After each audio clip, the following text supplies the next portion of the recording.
Appreciate करेंगे। जब आप डायमंड बनेंगे, क्राउन बनेंगे, यूसीए बनेंगे, तो आपको बहुत वाह वाह करेंगे, बोले यार क्या इंस्पायर होंगे। उसके लिए थोड़ा सा जहाँ नॉर्मल लोग गिव अप कर देते हैं वहां पर हम लोग आगे बढ़ते हैं, है ना। तो इसकी तैयारी करनी है। आम परिवार से सादा माहौल से आना हमारी कमजोरी नहीं है बल्कि हमारी ताकत होती है ना। इसलिए इसको अप्रिशिएट करिए। और कैसा जीवन चाहते हैं आप लोग, मुश्किल या आराम, मुश्किल या आसान, इजी एंड कंफर्ट। तो आप देखेंगे ये रूट चार्ट में आप देख रहे हैं डिफिकल्टीज दिखाई दे रही हैं, मिस्टेक्स दिखाई दे रही हैं, ऑब्स्टिकल्स दिखाई दे रही हैं, फेलियर दिखाई दे रही है, देन उसके बाद सक्सेस आ रही है ना। तो ये सिद्धांत है, इन सिद्धांतों को नकारा नहीं जा सकता है और उसके बाद ही सारी चीजें हमारे सामने आती हैं। तो टफनेस और एंथुजियाज्म जो है हमारे जीवन में हमको मजबूत बनाने के लिए आता है। ये मेरी 4 पीढ़ियों के फोटो हैं, है ना। मेरे दादाजी, ताली की बात नहीं समझो, ये दादाजी हैं, फिर पिताजी हैं, फिर मैं हूँ और फिर हमारा सुपुत्र साहब है। तो अभी दादाजी सरकारी नौकरी में थे, फिर पिताजी सरकारी नौकरी में, फिर मैं भी सरकारी नौकरी में आ गया, फिर सुपुत्र को भी क्या करना था, लग जाती तो ठीक है। मेरी जरूरी थोड़ी ना करनी है, ऐसा तो है नहीं मैं अपनी दे दूंगा। अपनी दे सकता हूँ क्या? नहीं। तो उसकी लग जाती तुक्के में, जैसे मेरी लग गई तुक्के में, तो फिर उसका भी होना था। तो ये क्रम चला आ रहा था, तो ये क्रम हमेशा चलता रहता।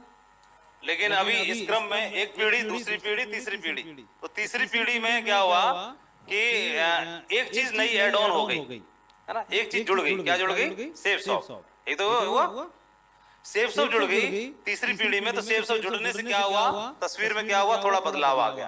अब अगली पीढ़ी को क्या करना पड़ेगा?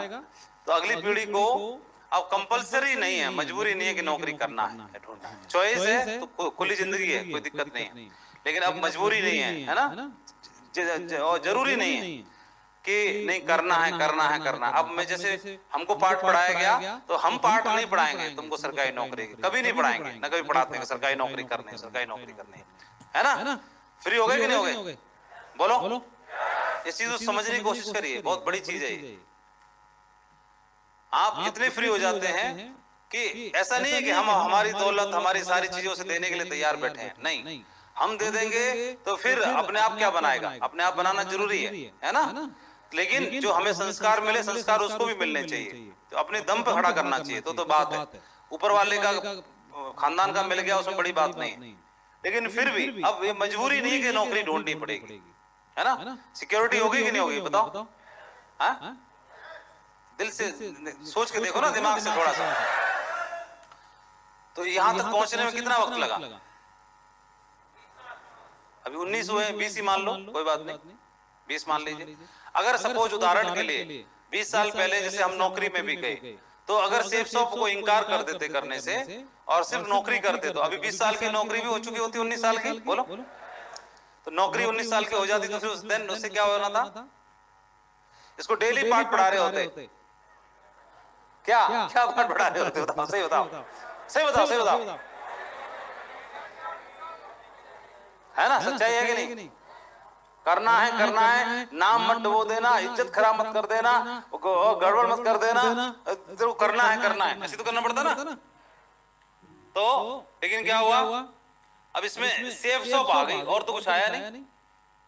अच्छा, जो आप कर रहे हो नौकरी, उसको करते रहो, कौन मना कौन कर रहा है? लेकिन उसको करते करते अगर आप बिल्डअप कर लेते हो फिर तो फ्री हो सकते हो ना हमेशा के लिए। तो एक सिक्योरिटी होगी नेक्स्ट जनरेशन के लिए। अच्छा, हम जो कुछ भी कर रहे हैं तो नेक्स्ट जनरेशन के लिए तो कर रहे हैं। जब सेविंग्स कम हो और सबसे बड़े तो चुनो नौकरी भी कर रहे हैं, सेफ सॉफ्ट नहीं भी कर रहे, नौकरी भी कर रहे हैं, तो नेक्स्ट जनरेशन के लिए कर रहे हैं कि नहीं कर रहे हैं? अब इसमें आप आकर के बेहतर से बेहतर एजुकेशन बच्चों को दिला सकते हैं, नहीं दिला सकते हैं? बेहतर एजुकेशन, बेहतर जो भी आप सुविधाएं, जो भी आप करना चाहते हो बनाने के लिए वो कर सकते हो। ये चीजें मोटिवेट होने की नहीं है, ये चीजें समझने की है ना। तो आपका जो पीढ़ी बदल सकती है, नेक्स्ट जनरेशन बदल सकती है। अच्छा, अब क्या हो गया, छोटी सी चीज है, उसमें क्या हो गया कि 3 पीढ़ी से चला आ रहा है, चौथी पीढ़ी में क्या हुआ, बदलाव हो गया। और चौथी पीढ़ी में बदलाव ये हो गया कि अब जैसे इनको बोला जाए कि भाई गरीब आदमी पर निबंध लिखो। जैसे किसी राजकुमार से, किसी प्रिंस से बोला जाए कि आप गरीब आदमी पर निबंध लिखो। जैसे मुकेश अंबानी के बच्चों से बोला जाए, और अभी ग्रैंडसन आ जाएंगे, उनसे बोला जाए गरीब आदमी पर निबंध लिख के लाओ स्कूल में, है ना? तो निबंध कैसे लिख के लाएंगे? कौन बताएगा? गरीब आदमी पर निबंध कैसे लिखाएंगे? एक दूर गांव में बहुत ही गरीब आदमी रहता था, ये तो होगा पहली लाइन। उस बेचारे के पास कुल छोटी छोटी 3 कार थी, है ना? बेचारे के पास कुल 50 बीघा खेत था। सोच, वो तो अपने हिसाब सोच रहा है ना। एक बहुत ही छोटी सी फैक्ट्री का मालिक था कुल, जिसमें 300 लोग काम करते थे कुल। बड़ा मुश्किल नहीं हो जाएगी? अब जी तो हमसे पूछो ना, हमसे पूछो ना, अभी नेक्स्ट जनरेशन को क्या पता मतलब क्या रहता है ना? तो ये एक बदलाव। अभी क्या सोचते हैं हम लोग, क्या सोचते रहते हैं कि हम नहीं करने पड़े, तुम करो जो कुछ है। बच्चों से पूछते हैं ना, तू ज्यादा पढ़, बापू के नंबर कितने आए टोटल मिला के पूरे हाई स्कूल में? पूरे 75 नंबर आए होंगे सब मिला के, सारे सब्जेक्टों का टोटल मिला के 6 का जोड़ के 75 नंबर आए होंगे। और उसको बोल रहा है ओनली 75% मार्क्स। बच्चों का ज्ञान दे रहे हैं, 75% नंबर लेके आए कुल। तेरे 75 नंबर पूरे आए थे क्या? बस कर रहा है, ठीक है? मैंने तो अपनी जितनी मार्कशीट थी सब छुपा के रख दी अंदर, किसी में फर्स्ट है नहीं। ऐसी जगह रख दी है कि कोई मैं भी ना ढूंढ पाऊं, क्योंकि खामा किसी दिन पल्ले पड़ गई बच्चों को। आजकल के बच्चे होशियार वैसे ही हैं, सीधा इतनी घनघोर बेइज्जती होनी है। मैं बोला ना, तो पल्ले पड़ना चाहिए, बिल्कुल ऐसे बिल्कुल तह में छुपा के रख दो, कहीं पल्ले ना पड़ जाए, है ना? क्योंकि फिर पूछ लेगा बाबू तुम्हारे कितने आए थे बताओ, इसलिए चुप रहो अपना। तो अभी लेकिन बदलाव क्या हो सकता है? बदलाव ये हो सकता है कि नेक्स्ट पीढ़ी में इतना बदलाव हो सकता है कि आप खुद ही कर लो ना। हम बच्चों से उम्मीद कर रहे हैं कि आप बीटेक करो, आप डॉक्टर बनो, आप ये करो, पीढ़ी बदल जावे, पीढ़ी बदल जावे, पीढ़ी बदल जावे। लेकिन हम ही कर डाले ना जो कुछ करना है। किसी को एक को तो करना ही है, एक ही को तो करना है, तो हम ही कर ले, है ना? क्यों भाई बताओ? तो थोड़ा सा तैयारी करनी पड़ती है और संभावनाएं तलाशनी पड़ती हैं, सेटिंग बनानी पड़ती है, बन जाती हैं। ऐसी कोई बात नहीं, बन जाती है ना? कोरी बातें कई बार लगती हैं हमारे ऐसे मंच पे बैठ करके, और जब आदमी सफल हो जाता है तो उसको कुछ भी स्लाइड बना के कुछ भी बोल सकता है, तो ऐसे लगता है ठीक है आपकी तरह तो कुछ भी बोल सकते हैं। लेकिन बोल भी सकते हैं, लेकिन बना भी सकते हैं, ऐसी बात नहीं। संभावनाएं तलाशी जाए तो सारी चीजें बन जाती हैं, बनाने से बनती हैं। तो एक इतना बड़ा विशाल मतलब हम एक जनरेशन बदलने काम कर रहे हैं, जहाँ से अगली पीढ़ियों को वो चिंता करने की आवश्यकता नहीं पड़ेगी। उनको वो सारी चीजें हम दे सकते हैं, प्रोफाइल बदल सकते हैं। जैसे अभी संजय जैन साहब तो ऐसी नॉर्मल जिंदगी जी रहे थे, उनके बच्चे अभी ऑस्ट्रेलिया में हैं दोनों।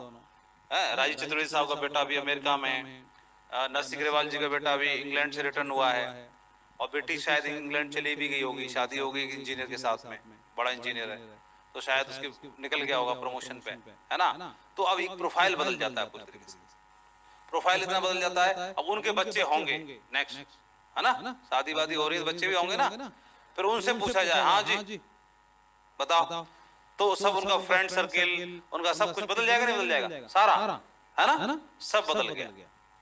तो उतना बड़ा बदलाव हो सकता है। लेकिन हम जिस प्रोफाइल में, तो हम इस जन्म में सोच भी सकते थे क्या? तो इतना बड़ा मामला है हम लोगों के पास में, जहाँ से हम बहुत बड़ा इतिहास बना सकते हैं। इसकी तैयारी करनी है, लेकिन इसमें थोड़ा वक्त लगता है, थोड़ी तैयारी करनी है। जो आप कर रहे हैं उसको करते करते भी कर सकते हैं। अगर इसको नहीं करते तो सिर्फ नौकरी करते, तो नौकरी करने से नौकरी की लिमिटेशंस हैं। नौकरी खराब नहीं है, नौकरी अच्छी है, लेकिन उसकी मर्यादाएं हैं, उसकी लिमिटेशंस हैं। लेकिन लिमिटेशंस को तोड़ करके हम कुछ करते हैं अलग से, तो वहां से सारी चीजों को हासिल किया जा सकता है। हम हमेशा अचीवर को, परफॉर्मर को, सफल आदमी को, रिवार्ड को देख के ही हम इंस्पायर होते हैं। कोई आदमी आईपीएस आईएएस क्यों बनना चाहता है? क्योंकि हर साल कोई ना कोई आईपीएस आईएएस बनता है, उससे प्रेरणा लेता है वो। जबकि बहुत सारे ऐसे भी तो लोग होते हैं 9,70,000 में से 712 ही तो सिलेक्ट हुए, लेकिन अब किन को देख के प्रेरणा लेंगे? 712 को देख के प्रेरणा लेंगे ना, वहां से वो हो गया, उस कोचिंग से वो निकल गया, वहां से वो निकल गई, वहां से वो निकल गया। या जो लोग नहीं हो पाए उनसे प्रेरणा तो नहीं लेते ना, लेकिन प्रेरणा लेते हैं तो बनते हैं कि नहीं बनते हैं? बनते हैं। तो हम भी प्रेरणा लेंगे तो किन से प्रेरणा लेंगे? जो कंपनी में आए, जिन्होंने काम नहीं कर पाए, फेलियर हो गए, उनसे प्रेरणा लेंगे, या जिन्होंने सफलता लेके दिखाई उनसे प्रेरणा लेंगे? आप बताइए। शार्क टैंक इंडिया सीजन 2 में आगे आ रहे हैं ऐसे एंटरप्रेन्योर्स। ये दुनिया का नियम है, प्रकृति का नियम है। हम हर जगह, हर फील्ड में, दुनिया के हर क्षेत्र में उन्हीं से प्रेरणा लेते हैं जो लोग उस क्षेत्र में आगे बढ़ते हैं, सफलता लेते हैं, आगे बढ़ते हैं, लीड करते हैं। और उन्होंने जो अमल किया, फॉलो किया, उन बातों को हम भी फॉलो करते हैं, अमल करते हैं, तो हमारे को भी सारी चीजें मिलती हैं। ये फ्री। तो 2003 में मेरी आईडी डली इस बिजनेस में। 2003 में मैंने बिजनेस को ज्वाइन किया। 2003 में ज्वाइन करने के बाद इस बिजनेस को जैसे तैसे हर आदमी करता है, तो मैंने भी किया। ये एक फंक्शन का पास था जहां पर सबसे पहले मैं ज्वाइन भी नहीं किया था इस बिजनेस को, और इस फंक्शन के मैं अटेंड करने के लिए गया दिल्ली में, है ना। 200 रुपए का कंट्रीब्यूशन था इसमें। ऑडिटोरियम था, एक एयरफोर्स ऑडिटोरियम, वहां पर मुझे इस प्रोग्राम को अटेंड करने का मौका मिला। जब मैं ज्वाइन नहीं था, मैं ज्वाइन नहीं कर रहा था, मैं क्या करता था, प्लान देख रखा था। प्लान देखने के बाद में मेरा साइन अप कर लिया, और मेरे से जो साइन अप करने की जो भी था उन्होंने जमा करा लिया। और जमा कराने के बाद में मेरे को बताया, ये साइन अप करने से आपको आजीवन ट्रेनिंग फ्री मिलेगी, ऐसे बोल दिया एक लाइन। तो मैं तुरंत, और मैं बोला ट्रेनिंग कब होती है? शुक्रवार को होती है, शाम को 6:30 बजे। जगह बता दी, मैं बोला ठीक है। मैं टाई लगा के, डायरी पेन लेके पहुंच गया ट्रेनिंग। मैं ज्वाइन नहीं किया। तो बोला, अरे आप? हाँ, आपने बोला था ट्रेनिंग फ्री मिलेगी, तो मैं आ गया लेने। आपने ज्वाइन तो किया नहीं, ज्वाइन कर लेंगे, उससे क्या दिक्कत है? ज्वाइन करना अलग बात है ना, ये तो ट्रेनिंग का तो फ्री है ना, कोई दिक्कत तो है नहीं ना। पैसे दिए हमने, अब ट्रेनिंग लेंगे। बोला बड़ा पागल आदमी। ठीक है। संडे को पहुंच गए हम, संडे को पहुंच गए, टाई लगा के, अपना स्कूल वाली टाई थी हम पे, 15 अगस्त 26 जनवरी में लगाते थे स्कूल में, वही वाली थी, उसको लगा के पहुंच गए। संडे को पहुंच गए। बोला आप? हाँ, आपने बोला था संडे और फ्राइडे दोनों फ्री रहेंगे सिस्टम से, तो अटेंड करने आए हैं। बोले आपने ज्वाइन तो किया नहीं। ज्वाइन क्या, वो जो दे दी ना इसकी तो फीस, तो बाकी ज्वाइन तो अब हमारे हाथ में ना, कर लेंगे क्या, आपको क्या जल्दी है, या हमें जल्दी नहीं है। तो शुक्रवार को फिर पहुंच गए। बोले फिर आ गए? बोला हाँ फिर आ गए। सबसे आगे बैठ जाते, सबसे आगे।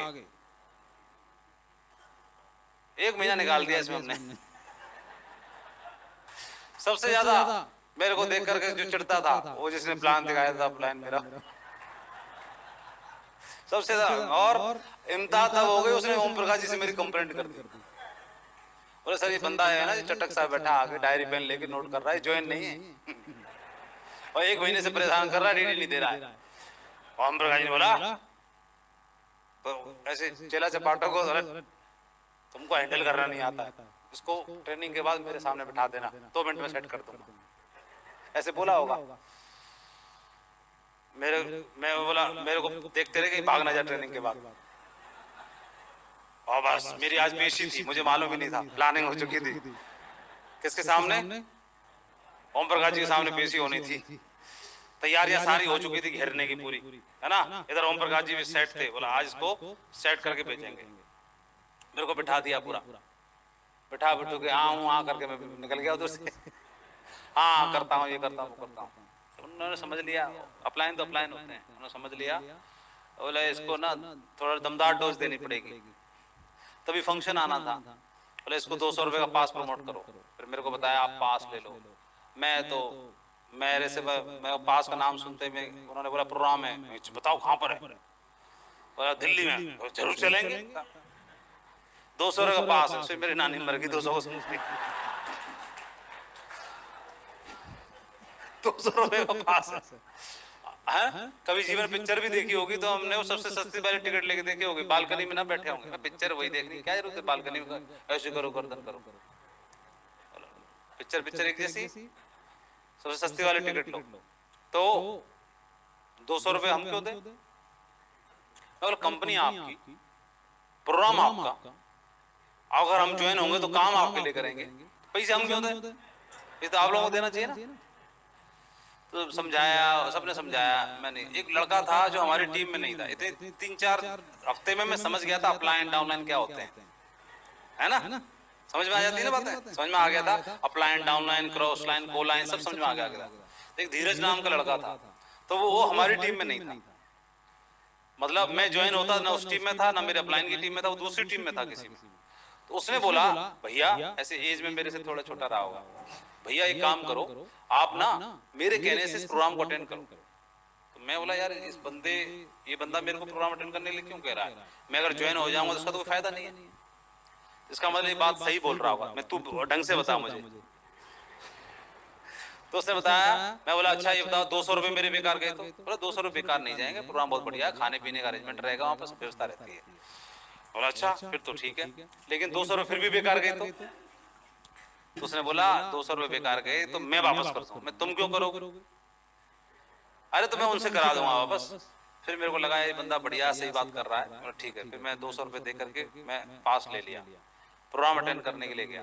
प्रोग्राम अटेंड करने के लिए गए तो जैसे ही वहाँ ऑडिटोरियम के बाहर बढ़िया कैंपस था, वहाँ पहुंचे, सब बड़ा भीड़ लगा, मैं बड़ा मोटिवेट हो गया, बड़ा भीड़ आ रही है भाई। तो वहाँ उतरने के बाद में सुबह यहाँ से इंटरसिटी से हमको लेके गए थे ट्रेन से। बहुत भूख लगाई, बहुत तेज भूख लगाई, तो हमको रास्ते में इसलिए नहीं खाया रेलवे ट्रेन में कि उन्होंने बताया वहाँ इंतजाम होगा खाने पीने का, तो क्यों अपना खर्चा किया जाए खामा उधर ही खाएंगे, 200 रुपए दिए हैं। तो वहां पे जाने के बाद जैसे देखा वहां बुफे लगा हुआ, मैं वाह क्या बढ़िया आदमी, मैं गलत सोच रहा था इनके बारे में। जैसे पहुंचे ला प्लेट उठाए सबसे पहले, तो जैसे वो प्लेट उठाने के लिए वहां टाई लगा के साफ खड़े थे। उन्होंने बोला सर कूपन होगा। कूपन, मेरा कूपन तो कुछ नहीं है, हमारे भाई पास है, प्रोग्राम पास है। बोला नहीं ये तो ये एंट्री अंदर जाने का है, कूपन होगा खाने का। बोला यही है जो कुछ है, हम तो अलग से कुछ है नहीं। तो बोला वो काउंटर देख रहे हो? मैंने हाँ। वहां जाओ 75 रुपए जमा करो और वहां से कूपन मिले। भाई मैं बोला सरासर लूट है, धोखाधड़ी है, कुछ नहीं है, बकवासबाजी।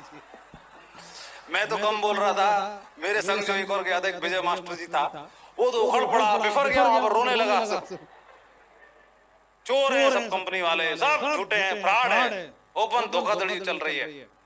बोला था खाना मिलेगा, 75 रुपए की लूट हो रही है यहाँ पर। तो अब हमको कौन कंट्रोल करे? चलो वापस चलो, पैसे चाहिए हमें अभी के अभी, 200 रुपए वापस अभी के अभी। और वो जो बोल रहा था हम दे देंगे, वो बोला वो पढ़े पढ़ाए थे पहले से, सर 200 रुपए वापस तो मिलेंगे, लेकिन आपको ना शाम तक रुकना पड़ेगा, प्रोग्राम क्लोजिंग के बाद ही मिल पाएंगे। मेरा ये तो कोई जबरदस्ती नहीं, हमने अटेंड करना चाहते, हमारा प्रोग्राम पैसा वापस करो। बोला नहीं, प्रोग्राम खत्म होने के बाद 100% मिलेंगे। अब तो बड़ी परेशानी हो गई, 8 घंटे रुकना है, शाम को मिलेंगे 200 रुपए। अब प्रोग्राम अटेंड करना इसलिए नहीं रुके, 200 रुपए वापस लेने इसलिए रुके,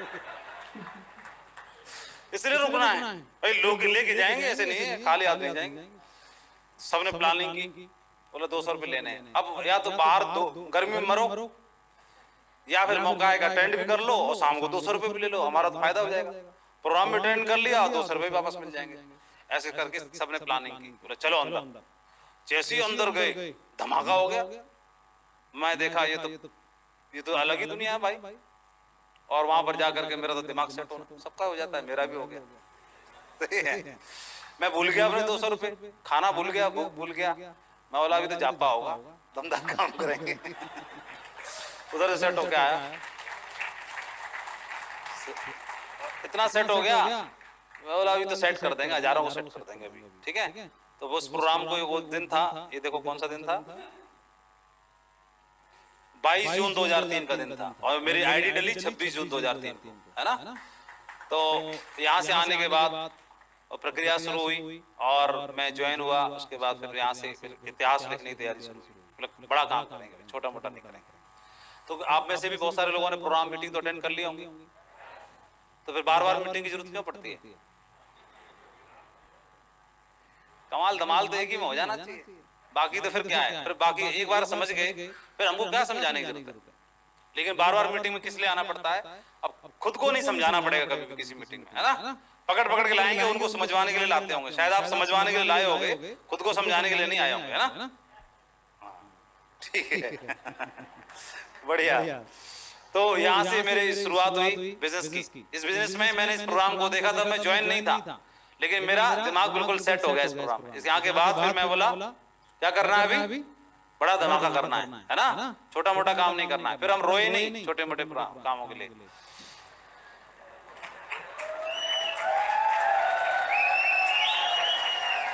ऐसी छोटी मोटी तस्वीरें ऐसी, ये तो बहुत बाद का है, 2007 का है फोटो है शायद ये, है ना, 2007 का है।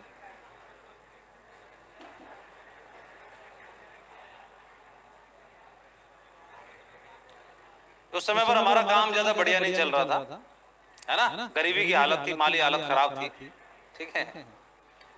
तो ये रहता था, ये बेचारों पे, हमारे टीम के लोगों पे एक ही ड्रेस होती थी, फॉर्मल ओनली। तो उसी को ट्रिप पे भी वही पहन के गए थे। मैं थोड़ा अमीर था इसलिए मेरे पास कैजुअल भी थी, फॉर्मल भी थी। तुम्हारी बात।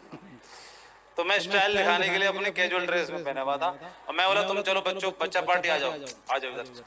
बेचारे गरीब गरीब है ना सारे, तो यही फॉर्मल, यही मीटिंग में पहननी है, यही कैजुअल में, यही स्विमिंग पूल में, सब जगह यही पहननी पड़ती थी इनको सारे। जसवीर पे पैंट नहीं थी तो फौजी साहब 2 पैंट ले गए थे, एक जसवीर को देनी पड़ी फौजी साहब की। ऐसे करके काम चलाना पड़ा, पूरा बेल्ट लास्ट वाले उसमें लगाई होल में। ठीक है, कोई दिक्कत की बात नहीं है। सतेन जी फुल मोटिवेशन में है। ये बगल में एक शेर खान साहब थे, ये शेर खान थे, बड़ा दमदार लीडर थे, ऐसे करके। और ये सब दिन हमारे निकले खट्टे मीठे, कोई दिक्कत की बात नहीं थी, लेकिन जोश बहुत था। चेक आ रहा था, नहीं आ रहा था, सेल आ रही थी, नहीं आ रही थी, टीम बन रही थी, नहीं बन रही थी, जोश में फुल रहते थे। जोश में इतना उड़ा देंगे पूरा, है ना, बहुत बड़ा काम खड़ा करेंगे, उड़ा देंगे, जोश बहुत रहता था। तो जोश में रहो, कोई दिक्कत की बात नहीं है, ठीक है जी। बहुत बड़ा काम खड़ा होगा। हमेशा पॉजिटिव एक्शन और रिएक्शन के साथ हर एक चैलेंजिंग सिचुएशन में हमें काम करना चाहिए। हमने भी ऐसा ही किया, है ना, हमेशा उम्मीद में रहे, जोश में रहे, और कभी दिमाग में ये बात नहीं आई गलती से भी कि हमसे काम नहीं होगा, बहुत बड़ा काम खड़ा होगा। ईश्वर ने ऐसा मौका दिया है जहां से तस्वीर बदल सकती है ना। पहली बात तो मौके मिलते ही नहीं है, फिर मौके मिलते हैं तो उसको पहचानना भी चाहिए, ऊपर वाले को शुक्रिया अदा करना चाहिए। मौके तलाश में रहना चाहिए मौके की, और मौका मिल जाए तो उसको छोड़ना नहीं है, बिल्कुल जकड़ लेना है उसको, है ना। तस्वीर बदलने का मौका, इससे बड़ा मौका कौन सा हो सकता है बताओ? है, पहला पैर का कदम देखो और अगला वाला देखो, यहाँ से यहाँ तक का सफर है, कितना दमदार हो सकता है। बड़ी बात है ना, छोटी बात तो नहीं है ना, बोलो बड़ी बात है। तो यहाँ से यहाँ तक का सफर में एक स्टोरी बन जाएगी, एक स्टोरी मतलब बन जाएगी ऐसी, इससे लोग, हजारों लोग इंस्पायर होंगे। आप बताओ, इस दुनिया में 100, हमारे भारत में या दुनिया में 700 करोड़ लोगों में से ऐसे कितने लोग होंगे जिनका नाम लेके दूसरे लोग इंस्पायर होते होंगे? कितना बड़ा पद हासिल करने का मौका है, जीवन को सार्थक करने का मौका है कि आपका नाम लेके, आपकी स्टोरी पढ़ के लोग, हजारों लोग इंस्पायर होंगे, आपके साथ फोटो खिंचवाना चाहेंगे। कितना बड़ा पद हासिल करने का मौका है। जब भी इस इंडस्ट्री के ऊपर कोई किताब लिखी जाएगी, उस किताब में आपकी स्टोरी प्रिंट होगी नेटवर्क मार्केटिंग लेजेंड्स के ऊपर, तो उसमें कितनी बड़ी गौरव की बात है कि आपका नाम लेके लोग इंस्पायर होंगे। और कोई ज्यादा रिस्क कुछ है नहीं, जाने के नाम कुछ है नहीं, बढ़िया एक दमदार पारी खेलनी, जहां से बड़ा काम हो सकता है ना। कुछ लोग गमले के पौधे की तरह रहते हैं, थोड़ा केयर एक्स्ट्रा कर दो तो पिघल, मतलब जैसे एक मग्गा पानी ज्यादा डाल दिया इसमें तो मुरझा जाएगा, और एक हफ्ते तक मत डालो तो भी मुरझा जाएगा, है ना। तो ऐसे हमारे लीडर रहते हैं, ज्यादा मीटिंग कर दो, किसी की काउंसलिंग कर दो, अरे मुझे मन समझाओ, संग रह लो उसके, थोड़ा साथ में रह लो, खा पी लो, तो पागल हो जाता है। ओ भाई, वो अपलाइन को तुम जैसे 36 घूमते रहते हैं आजू बाजू, तुरंत, और कोई अपलाइन ना मिले, मेरी तो कोई सुनता ही नहीं है, मेरे तो कोई आस पास आता ही नहीं है, मुझको तो कोई मिलता ही नहीं है, ये लो, है ना। उसके संग रहो तो प्रॉब्लम, और ना संग रहो तो प्रॉब्लम, तो ऐसे रहते हैं। लेकिन कुछ दमदार टाइगर रहते हैं। तो हमने अपने करियर में, हमने इस बिजनेस को आगे बढ़ाने के लिए पहला सबक अपनी अपलाइनों से सीखा कि जिंदगी में कभी भी मुश्किलें आए तो उनका डट के सामना करना है। सामना करेंगे, जैसे आप कहीं जा रहे होंगे और रास्ते में कोई कुत्ता आपके पीछे भौंकना शुरू कर दे, तो आप डट के उसका सामना करो, बाद में तुम दबा के वो भागता है, ऐसा होता है। लेकिन आप भागोगे तो और दौड़ाएगा। तो मुश्किलें ऐसी के काम करती है। मुश्किलें क्या करती है, आप दौड़ेंगे तो और दौड़ाएंगी, लेकिन उनका डट के सामना करेंगे तो क्या होगा, वो खत्म हो जाती है, भाग जाती है ना, तो आपका सॉल्यूशन हो जाता है। Success become golden with failure, success is only silver without failure. एक बार डॉक्टर एपीजे अब्दुल कलाम साहब, उनका सपना था पायलट बनना, जीवन में वो पायलट बनना चाहते थे। तो पायलट बनने के लिए, इंटरव्यू देने के लिए वो देहरादून जाते हैं। देहरादून गए, 1957 की बात है। तो इंटरव्यू देने के लिए जब जाते हैं, और करीब करीब 9 टोटल कैंडिडेट थे इंटरव्यू देने वाले पायलट के लिए। 9 में से 8 सेलेक्ट हो गए। कितने हो गए? 9 में से 8 सेलेक्ट हो गए, एक रह गया। जो रह गया वो कलाम साहब थे। इतनी खराब किस्मत किसी की, इतना भयंकर डिप्रेस हुए, बोले 8 हो गए, एक में ही बचा। मतलब इतना गुस्सा आने लगा। फिर देहरादून से ट्रेवल करके आए, हरिद्वार पहुंचे। हरिद्वार में पहुंच करके गंगा स्नान किया, बहुत परेशान थे। एक वहां आश्रम था, वहां बैठे थे संत के पास में। तो चेहरे से पता चल गया कि थोड़ा ये डिप्रेशन है। बोले क्या बात है?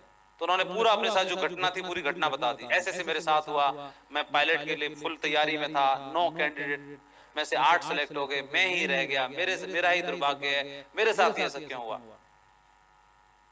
तो उन संत ने उनको बताया, उन कलाम साहब को बताया कि God has something more in his store for you, कि परमात्मा की स्टोर में, खजाने में आपके लिए शायद इससे बड़ा कुछ और है, वह देना चाहता है, इसलिए आपको ये देना नहीं चाहता।